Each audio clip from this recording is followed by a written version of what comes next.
citizens. Mr. President, yesterday I came to the floor to call on House Democrats to withhold their support from the omnibus spending bill until one provision is removed. The provision was slipped in at the last minute to benefit Wall Street.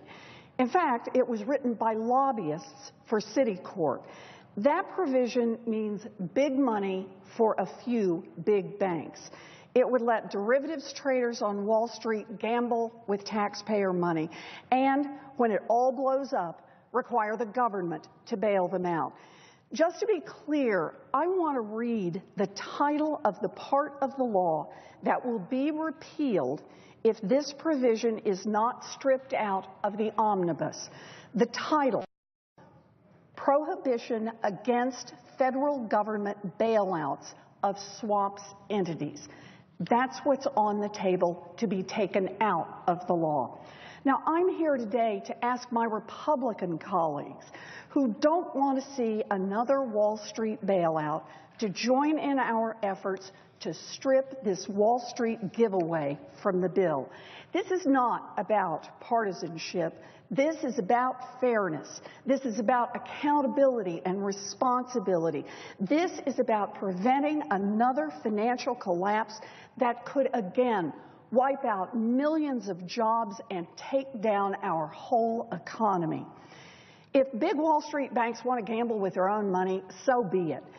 Let them take their risks with their own money and let them live with the consequences of those risks. That's how markets are supposed to work. But they shouldn't get to gamble with government-insured money, and they shouldn't get to run to the government when the deal goes sour. Opposition to government bailouts of Wall Street is not a liberal or a conservative issue. The current law, the one about to be repealed, was put in place years ago because after the 2008 financial collapse, people of all political persuasions were disgusted by the prospect of ever having to use taxpayer dollars to rescue big banks from their own bad decisions. This morning, senators from both parties, Sherrod Brown, a Democrat from Ohio, and David Vitter, a Republican from Louisiana, called for this provision to be taken out of the spending bill. And here is what they said. If Wall Street banks want to gamble, Congress should force them to pay for their losses, not put taxpayers on the hook for a bailout. Congress should not gamble on a possible government shutdown by attempting to tuck this controversial provision into a spending bill without having been considered by the committees of jurisdiction, where it can be subject to a transparent and rigorous debate.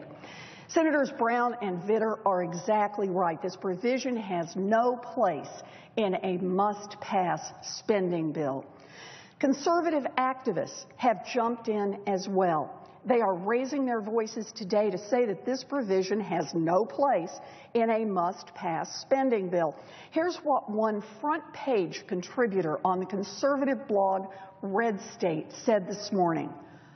I have no way to refute the basic point that Democrats are making about the cromnibus fight right now. In fact, I might even go so far as to say they are right.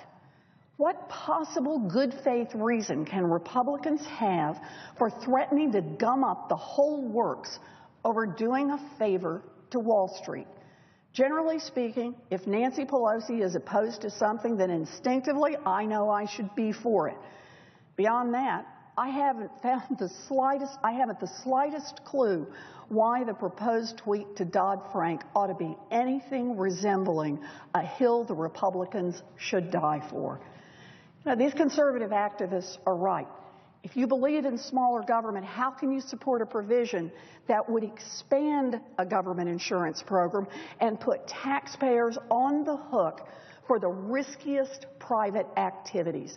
You know, if you thought the Ex-Im Bank exposed taxpayers to risk, even though it has never cost the taxpayers a dime, how can you support a provision to prevent another calamity like the one that cost taxpayers billions of just 6 years ago? House Republican leaders are moving quickly to try to jam this bill through today before their own members have had a chance to digest this Wall Street bailout provision.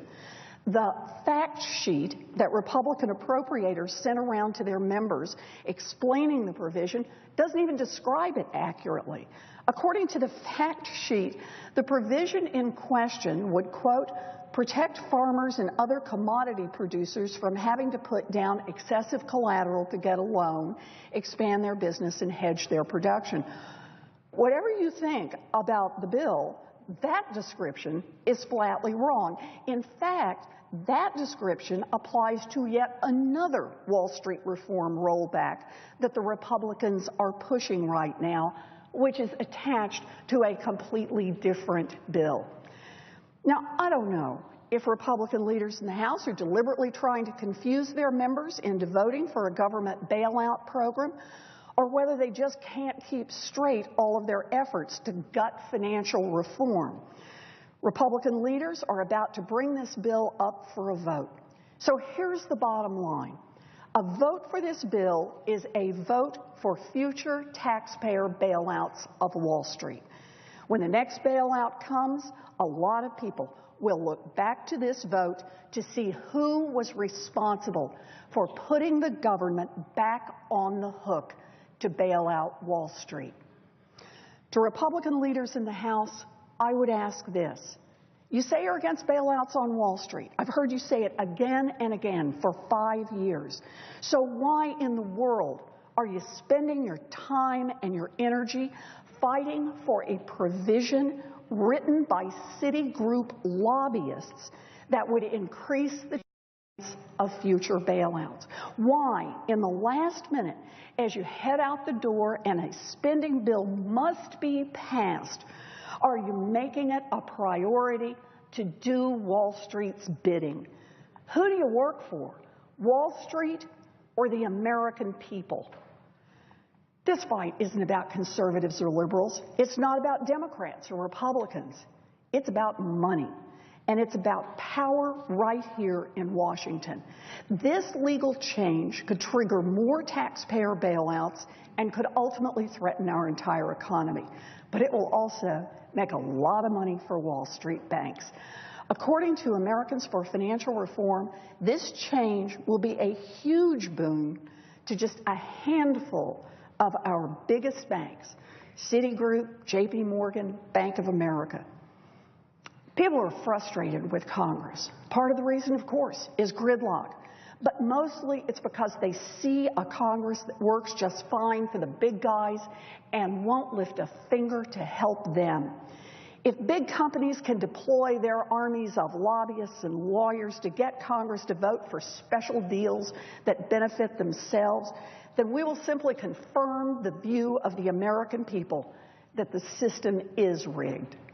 This is a democracy. The American people sent us here. Republicans, Democrats, and independents, they sent us here to stand up for them, to stand up for taxpayers, to protect the economy. Nobody sent us here to stand up for Citigroup. I urge my Republican colleagues in the House to withhold their support from this package until this risky giveaway is removed from the legislation. It is time for all of us to stand up and fight. Thank you, Mr. President. I yield. And I suggest the absence of a quorum.